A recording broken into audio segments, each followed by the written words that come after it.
Bonjour à toutes, bonjour à tous. Nouveau rendez-vous électoral, vous le savez, nous votons ce dimanche 25 mai. C'est important de voter pour la région de Bruxelles-Capitale, celle où nous habitons. Aujourd'hui, c'est le Parti écolo qui est à nos côtés. C'est la liste numéro 9 et j'ai la chance d'avoir Magali Plovy. Bonjour Magali. Bonjour. Vous êtes première suppléante et vous êtes députée sortante, donc vous étiez déjà dans la fonction jusqu'à maintenant. Vous vous représentez. Et à vos côtés, Thibaut Wengard, je ne sais pas si je prononce bien. Bonjour Thibaut. Bonjour, c'est très bien.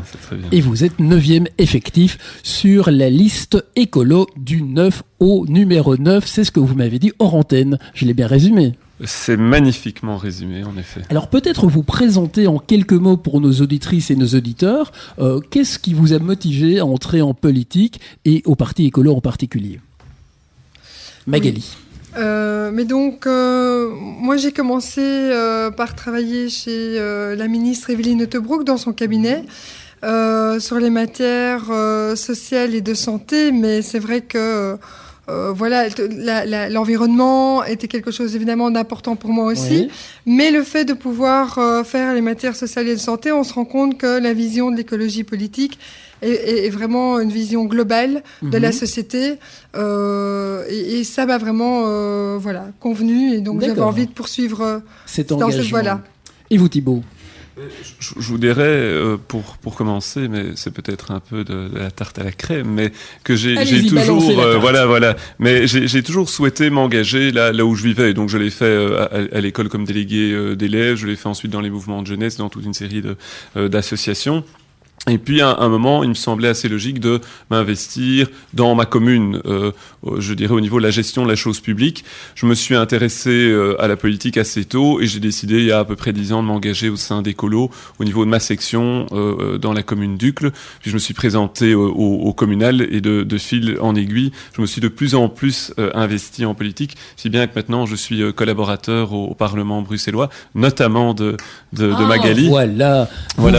Évidemment. Et alors, écolo, pour répondre à votre question aussi, parce que je pense que c'est le programme, le projet politique aujourd'hui qui permet de répondre aux urgences du moment qui sont malgré tout, et celles qui me semblent les principales, le dérèglement climatique, l'épuisement des ressources naturelles, avec un projet de société qui est un projet pour une ville, pour un pays plus juste, pour une ville plus verte aussi.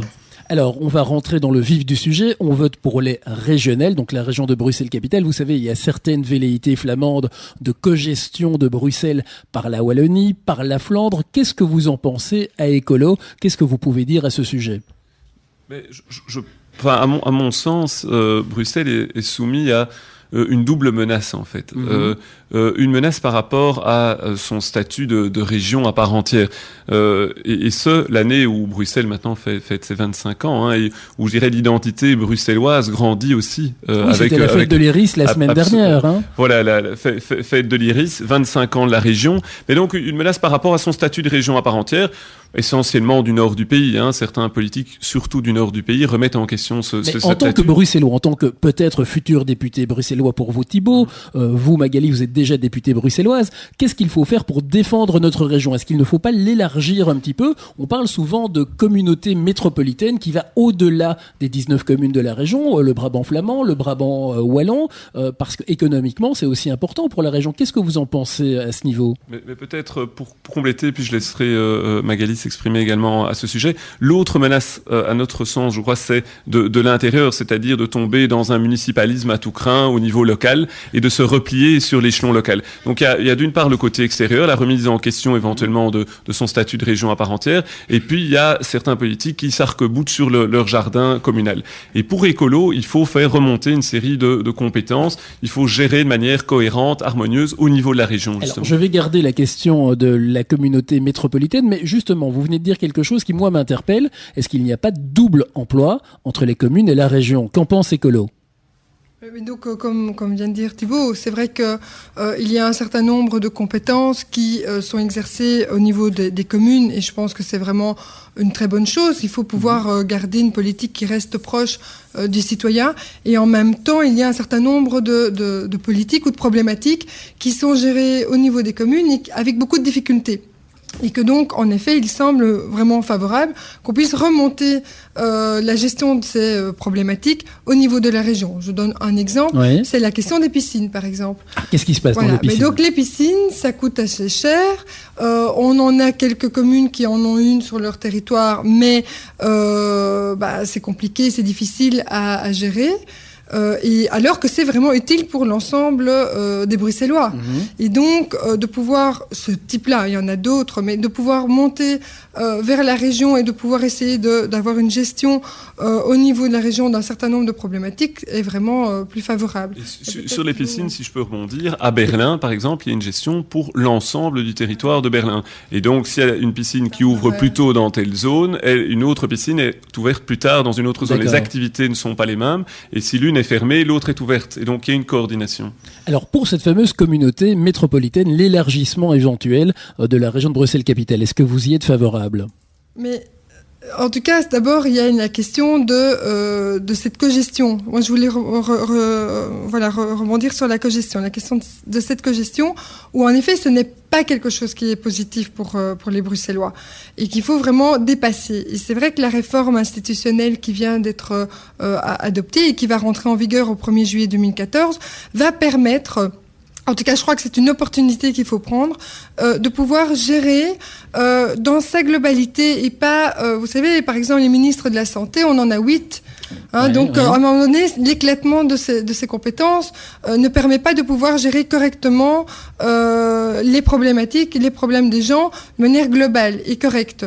Et donc, il faut essayer de pouvoir, avec cette réforme, amener à plus d'une cogestion, mais bien une gestion par les Bruxellois, vraiment globalement, et ne plus avoir l'explosion des compétences. Et donc, sur la communauté métropolitaine... C'est bien d'y revenir, oui. Voilà. Moi, je pense qu'il faut pouvoir veiller, en effet, à cette ouverture, de pouvoir voir comment on peut fonctionner par rapport à je dirais, l'économie. Et c'est intéressant de pouvoir intégrer, évidemment, la communauté métropolitaine par rapport au RER. Donc, il y a des choses à mettre en place par rapport à cette communauté métropolitaine, comme on doit essayer de créer vraiment une Bruxelles forte, gérée par elle-même, je dirais. Alors, juste avant la respiration musicale, on va aborder le sujet suivant parce qu'il y a évidemment beaucoup de choses à dire aux auditeurs. C'est la mobilité, un sujet qui vous intéresse pas mal. On va commencer par une toute petite question, avec une réponse la plus courte possible, s'il vous plaît, pour essayer de limiter le trafic rentrant dans Bruxelles, parce qu'il y a plein d'embouteillages, c'est assez compliqué. Qu'est-ce qu'Ecolo propose à ce niveau ? Mais il y a différentes pistes possibles. La première chose, c'est incontestablement de renforcer l'offre de transport public et de mettre le paquet sur l'offre ferroviaire. Ça veut dire davantage de trains, ça veut dire des trains qui sont plus confortables, ça veut dire des trains de manière, en matinée, en soirée, avec des horaires qui conviennent davantage. Donc voilà, investir massivement au niveau du rail. Ça, c'est une priorité pour nous. Alors ensuite, quant au trafic routier, une étude qui est menée, tout ça a fait grand bruit par rapport à la taxe kilométrique. Bon, c'est un projet qui est sur table, qui pourrait induire un changement dans les comportements. Il faut être clair, c'est pas pour imposer en plus davantage les automobilistes, hein. Donc tout ceci serait rééquilibré. L'idée n'est pas d'imposer davantage, mais de permettre un changement des comportements. Et puis alors, au niveau de Bruxelles, du centre de Bruxelles, il y a aussi ce projet qui consisterait, à instaurer un péage urbain. Mais ceci, c'est pour la zone centrale où l'offre de transport en commun est déjà suffisante. Et donc on peut dire de manière raisonnable aux citoyens, laissez votre voiture ici, ou si vous faites le choix de rentrer dans le centre de Bruxelles avec votre voiture, le cas échéant, vous participez à une petite contribution. Vous avez par ailleurs du tram, du métro, du bus très performant à disposition. Alors il y a encore plein de choses à dire concernant la mobilité, mais ce sera juste après ceci. Nous sommes de retour pour cette émission spéciale élection. Je vous rappelle que nous votons ce dimanche 25 novembre et aujourd'hui c'est le Parti écolo qui est à notre micro. C'est la liste numéro 9. Nous avons Magali Plovy, honneur aux demoiselles, première suppléante sur la liste des candidats, et Thibaut Weingard qui est 9e effectif. On va continuer à discuter de la mobilité. Il y a des mobilités alternatives à côté de la voiture, des transports en commun, le vélo, les taxis. Est-ce que vous êtes favorable à ces moyens alternatifs et comment encore les mettre plus en avant ? Qui veut prendre la parole ? Thibaut. Oui, nous y sommes évidemment favorables. Peut-être ici, je dirais revenir sur une caricature. Quand on parle d'écolo, on entend souvent, oui, mais les écolos, ils sont contre la voiture. Ils sont contre la voiture et tout le monde doit prendre le vélo, tout le monde doit passer au vélo. Donc ce n'est pas vrai, évidemment. Il faut rester sérieux. Et notre programme est beaucoup plus nuancé que cela. Mais il est évident que nous sommes favorables au développement d'une mobilité douce. Donc il faut permettre des investissements par rapport à, que ce soit des itinéraires cyclables, que ce soit par rapport à une meilleure protection de ces cyclistes. Il faut évidemment encourager le vélo, il faut encourager les voitures partagées. On pense à Cambio, par exemple, qui marche pas mal. Oui. Donc voilà, toutes des initiatives qui doivent encore être développées. Or, il est évident que la nuit, le taxi... L'offre de transport en commun n'est pas forcément... énorme la nuit. Pour les noctambules qui voudraient rentrer en toute sécurité, il y a les taxis souvent que l'on prend. C'est un peu cher les taxis à Bruxelles. Absolument, on parlait hors antenne des noctambules. Donc il y a différentes possibilités, mais il existe tout de même Collecto, donc qui est une formule moins chère et qui vous permet de rentrer la nuit en taxi. Par ailleurs, il y a le Noctis le vendredi et le samedi, mais là, Écolo est favorable. Le vendredi et le samedi. Absolument. Écolo est favorable au développement de Noctis d'autres jours de la semaine et pour des périodes qui sont des périodes plus longues, donc au-delà de 3 heures du matin, donc pour qu'on ait une vraie alternative, parce qu'effectivement ça permet aux jeunes, aux moins jeunes, de rentrer la nuit en toute sécurité. Alors un dernier mot sur la mobilité, il y a eu pas mal de polémiques actuellement avec la société privée Uber qui propose des services alternatifs aux taxis. La ministre Brigitte Groels a intenté une action en justice avec des astreintes contre cette société. Qu'est-ce que vous pensez de la concurrence entre les sociétés de taxis qui existent et ces nouvelles sociétés qui proposent ces formules de covoiturage payantes, mais à moindre coût que les taxis bruxellois?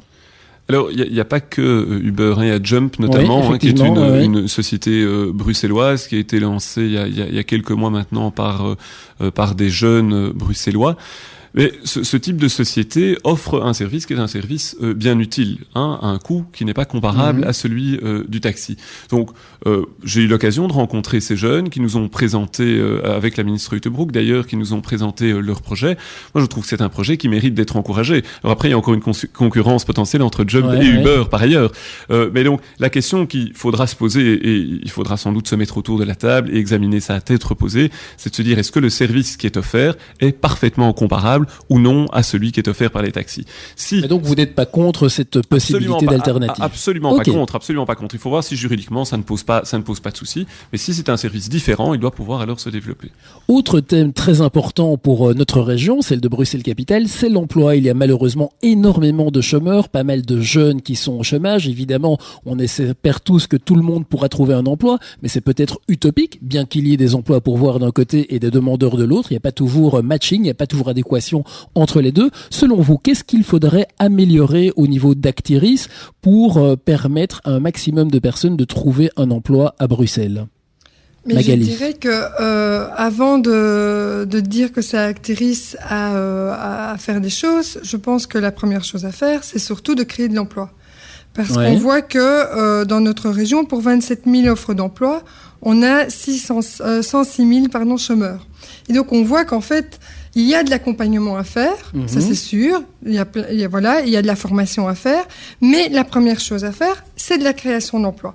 Et nous, ce qu'on veut, c'est de pouvoir faire cette création d'emplois en se concentrant nos moyens sur trois éléments. D'abord les filières vertes, donc tout ce qui concerne les constructions, les déchets, la mobilité.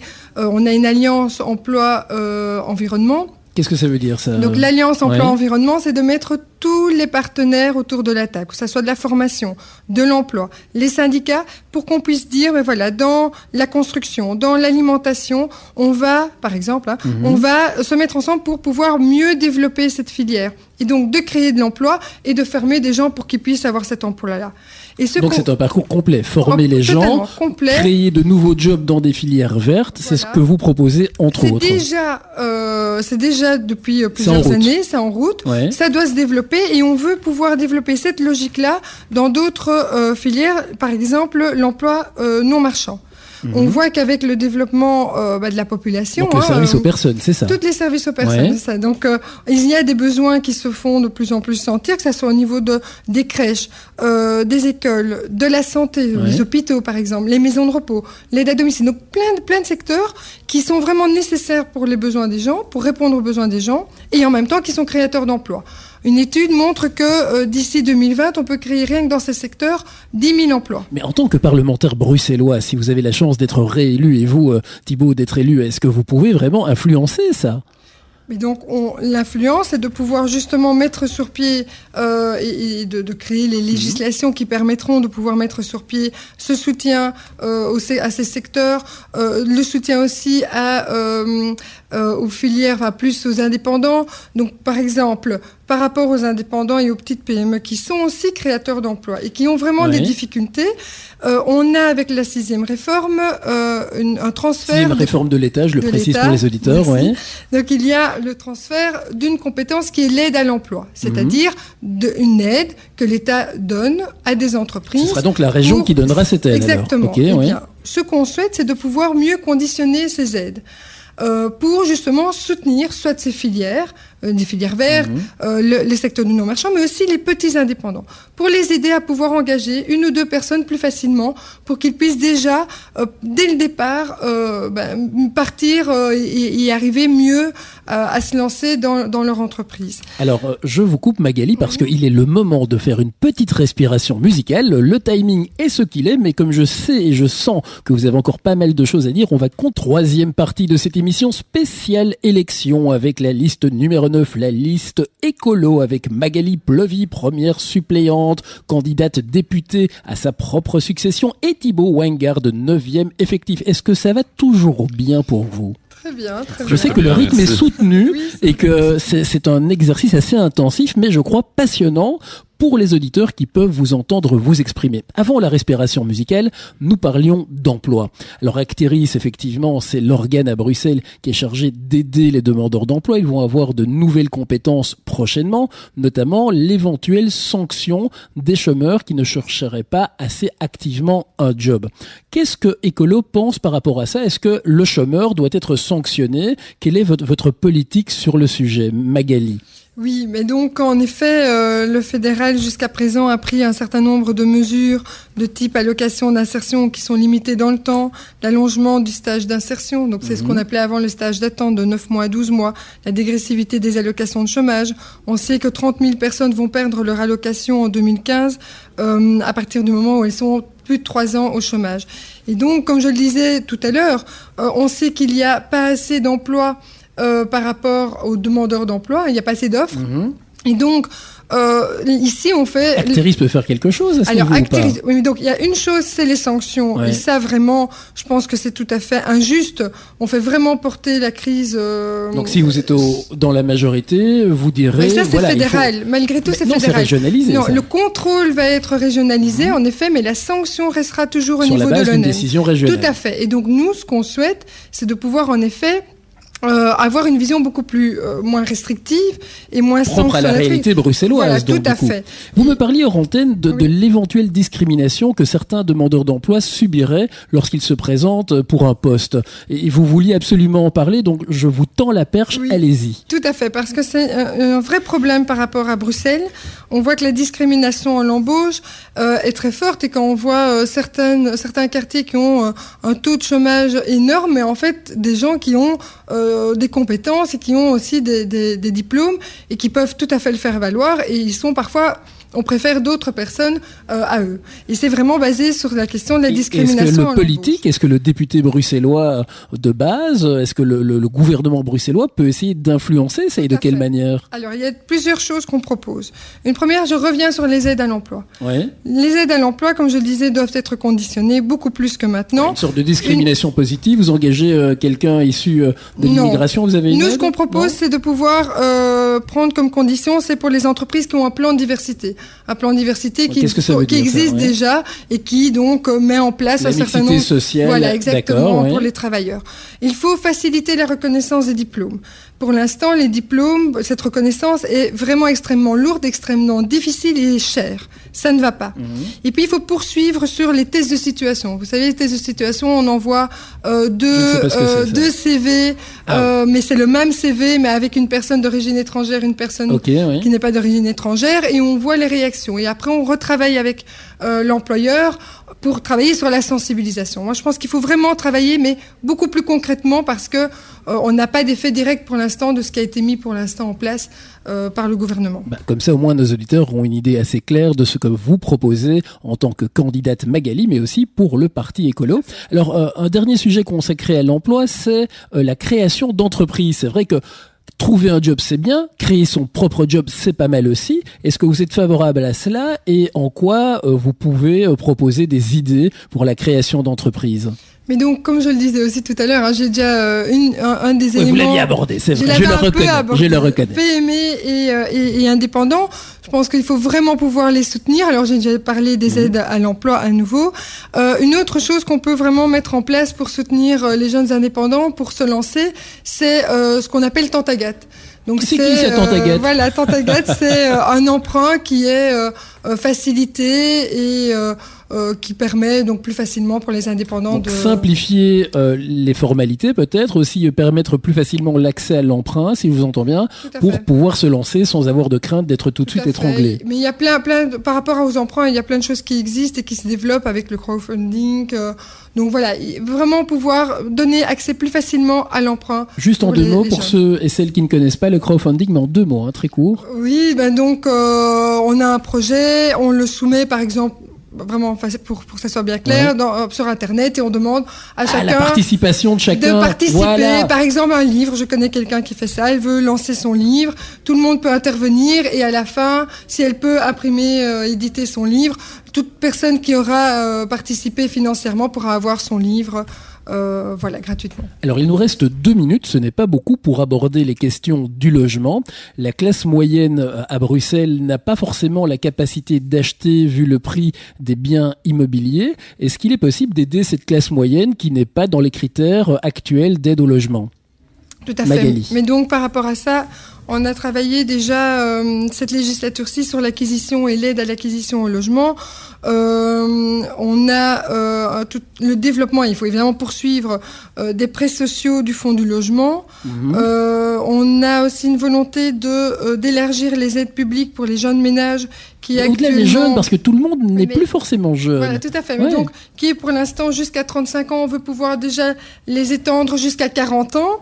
Très bien. On a aussi des projets novateurs qui ont été reconnus dans le cadre du Code au logement et qui s'appelle le Community Land Trust. C'est quoi ? C'est une alliance entre le pouvoir public, les associations et les citoyens qui se mettent ensemble pour pouvoir acquérir une propriété, mais c'est vraiment tout à fait accessible pour des publics précaires. C'est en fait juridiquement, on n'acquiert pas le sol, on acquiert uniquement le logement, ce qui permet de faire diminuer le coût. Et avec cette alliance, ça permet de pouvoir... Thibaut veut rajouter un petit mot. Non, mais de dire qu'à côté des insistants fiscaux, à côté des prêts à taux réduits qu'on peut envisager, ce type de dispositif, il y a aussi CityDev qui construit des logements à prix inférieur à ceux du marché pour des jeunes ménages, pour conserver des jeunes ménages, la classe moyenne à Bruxelles. Exactement, et alors, on ne parle pas ailleurs. Et il y a toute une série de projets qui ont déjà été menés par CityDev, qui s'appelait par le passé la SDRB, qui est donc le nom de cet organisme, comme notamment à Forêt. Ici à Bervoet, il y a un très très gros projet avec vente de centaines d'appartements à des jeunes ménages. Et après, je pense que pour conserver la classe moyenne à Bruxelles, il faut rendre Bruxelles la plus attrayante possible. Et ça, ce n'est pas que le logement. C'est également les équipements publics, les crèches, les écoles, c'est la qualité des espaces verts, c'est un transport en commun, on revient à la mobilité, qui soit le plus performant possible, le plus confortable notamment. Alors votre challenge était de parler de cela en 2 minutes, vous y êtes arrivé. Nouvelle respiration musicale pour nos auditrices et nos auditeurs et nous revenons immédiatement. Dernière partie de cette émission spéciale élection avec Écolo à nos côtés. Est-ce que ça va toujours bien, Magali Thibault? Dites-moi. Très bien, très bien. Absolument. Alors, c'est la liste numéro 9. Magali, tu es première suppléante. Vous êtes première suppléante, pardonnez-moi mon enthousiasme, sur la liste Écolo. Et Thibault Wingard, vous êtes 9e effectif. On va parler maintenant de la culture parce qu'en ville, il est agréable de pouvoir participer à la fête de l'Iris qui avait lieu le week-end dernier, au festival Couleur Café, au Jazz Marathon. Il y a plein de choses qui sont organisées et souvent ce sont des privés qui organisent ces événements culturels et ils se plaignent auprès de nous, radio, en disant, vous savez, c'est parfois difficile de créer un événement privé. On n'a pas toujours des aides de la région qui sont peut-être données parfois à d'obscures pièces de théâtre qui sont vues par 3 spectateurs. Qu'est-ce que vous en pensez de ces aides qui peuvent être données à la culture populaire au sens large et noble du terme? Et donc, moi, je me réjouis vraiment d'être dans une ville qui est très vivante. Ah oui. Et où, en effet, tous les week-ends, ou les soirs, quand on voit la quantité de théâtre qu'on a, mais de lieux de concert. Donc, c'est vraiment très, très riche. Et je crois qu'il faut vraiment continuer à faire vivre Bruxelles dans cette richesse et ce foisonnement. Maintenant, en effet, il faut le soutenir. Il faut soutenir, et moi je pense qu'il faut soutenir tant le petit théâtre qui fait un truc pour 3 personnes. Oui, il n'y a pas que les gros événements. Voilà, mais il faut aussi des événements plus populaires, en effet. Je crois qu'il faut vraiment avoir cette diversité, il faut la soutenir. Et donc, il faut pouvoir financer à nouveau, quand on parlait des aides à l'emploi, pourquoi pas, en effet, d'essayer de soutenir toutes ces festivités par peut-être de soutien à l'emploi. Des mesures qui permettraient, mais je pense que la première chose à faire, c'est aussi de re-questionner le statut des artistes, qui là est en... peut-être en 2 mots pour les auditeurs, le statut des artistes, c'est ce qui leur permet entre 2 prestations artistiques d'avoir droit à des allocations de chômage. C'est vrai qu'il y a eu pas mal de changements là-dedans. Donc soutenir les artistes autant que les organisateurs d'événements. Je pense qu'il faut soutenir les organisateurs, mais aussi les artistes, sinon les organisateurs, à un moment donné, ils n'auront plus personne. Effectivement. Alors on va embrayer sur le sport, qui est un petit peu le parallèle de la culture, bien que certains diront non, ça n'a rien à voir, mais le sport, ça fait aussi vivre notre ville. Il y a les 20 km de Bruxelles, il y a plein d'activités, et le football, où nous allons aller au Brésil bientôt pour la Coupe du Monde, mais aussi le stade national, le stade Roi-Baudouin, qui, paraît-il, n'est plus aux normes, qu'on va détruire pour en reconstruire un autre un petit peu plus loin. C'est pas aberrant cette histoire? Qu'est-ce que vous en pensez, Écolo? Thibault? Écoutez, j'ai moi-même travaillé à la Fédération belge de football, en réalité, pour ne rien vous cacher. Voilà, oui, je suis un amateur de ballon rond. Vous l'avez déjà vu en short, Magali? Pas encore, mais on doit aller au match prochainement. On va une fois aller au stade vous ensemble. Montrerez vos quiz à Magali, mais on revient à notre sujet. Allons. Donc, par rapport au stade, il est évident que Bruxelles et la Belgique doivent pouvoir disposer d'infrastructures sportives de qualité pour accueillir de grands événements. Ça, c'est fondamental.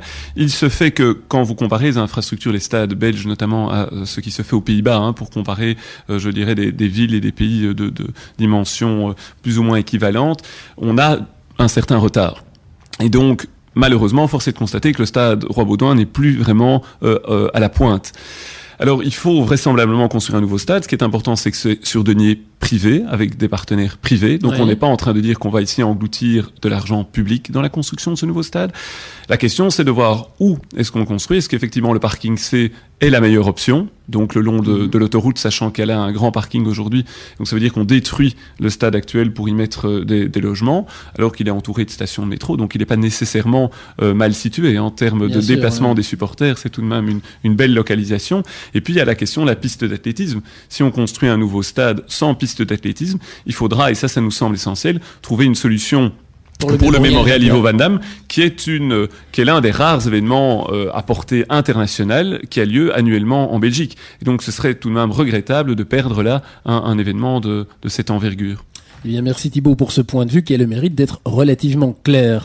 Un autre sujet un peu polémique, je dois bien l'avouer, c'est un petit peu des compétences du fédéral, mais ça préoccupe pas mal les Bruxellois, c'est le vol des avions au-dessus de la ville. Il y a le plan de dispersion des vols de Melchior Watley, le secrétaire d'État, qui a revu sa copie la semaine dernière à la suite d'une action en justice de la ministre écolo Evelyn Uytebroek. Alors, qu'est-ce que vous, écolo, vous pensez de ces vols de manière générale? Au-delà de ce qui se fait maintenant, qu'est-ce qui devrait être fait pour le futur? Qu'est-ce qui devrait être corrigé? Dites-nous, qui a envie de prendre la parole? Thibaut va bien faire ça. Oui, merci Magali. Je vais terminer par les mesures structurelles qui peuvent être envisagées. Ouais. Donc il y a un plan structurel pour les auditeurs sur le long terme. Sur le long terme pour solutionner ce problème. Il se fait que depuis le début du mois de février, nous avons donc ce plan Watley qui est en vigueur, qui a été quelque peu revu il y a quelques jours de ça, mais enfin on peut parler là de demi-mesure. Le plan n'est pas fondamentalement revu et les conséquences de ce plan, c'est que les Bruxellois sont davantage soumis au passage des avions. Vous avez davantage de Bruxellois qui subissent les nuisances sonores liées au survol de Bruxelles. Donc ça, c'est un vrai problème. Et Écolo demande toujours la suspension, un moratoire par rapport à ce plan. C'est quoi un moratoire? Eh bien, donc on suspend, on fige la situation, on revient à la situation. On arrête, on analyse et on repart sur une page blanche éventuellement. Voilà, on se concerte avec la région, ce qui n'a pas suffisamment été le cas parce que Evelyn Uytebroek, vous l'avez dit, a introduit une action en cessation environnementale avec le ministre-président parce qu'elle est compétente pour les normes de bruit et ces normes sont sans cesse dépassées par les compagnies aériennes. Alors on poursuit, on sanctionne, mais ça c'est ce qu'on peut faire au niveau régional. Pour le reste, effectivement, ça dépend du fédéral. Ce que nous demandons, c'est une plus grande concertation avec la région et des mesures structurelles. On en propose toute une série. C'est par exemple le déplacement de la piste, c'est la mise en place d'une autorité de contrôle indépendante. Les vols la nuit, il faut les supprimer? Il faut allonger la nuit.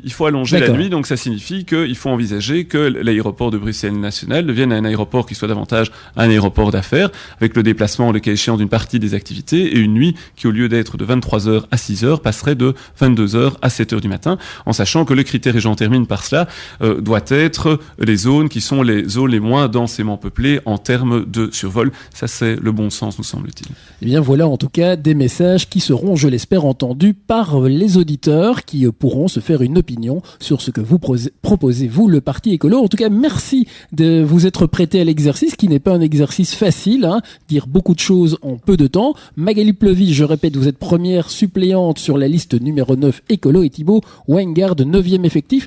Le mot de la fin, je vous laisse, très très court. Qu'est-ce que vous avez envie de dire? Là, c'est une petite carte blanche. Ah, je prends Magali au dépourvu. Voilà. Oui, tout à fait. Vous pouvez simplement dire votez pour moi, si vous voulez. Non, mais surtout votez. Je crois que c'est la chose la plus importante. Pas d'abstention, votez. Voilà, votez. Quel que soit le parti, votez. Choisissez. Votez démocratique. Voilà, tout à fait aussi. Et renseignez-vous, écoutez ce que les gens ont à dire, et puis votez sur base de ça. Et votez avec votre temps. Voilà, c'est un slogan, ça, il me semble. Merci, bonne journée à toutes et tous, et on se retrouve très vite pour une nouvelle émission spéciale élection.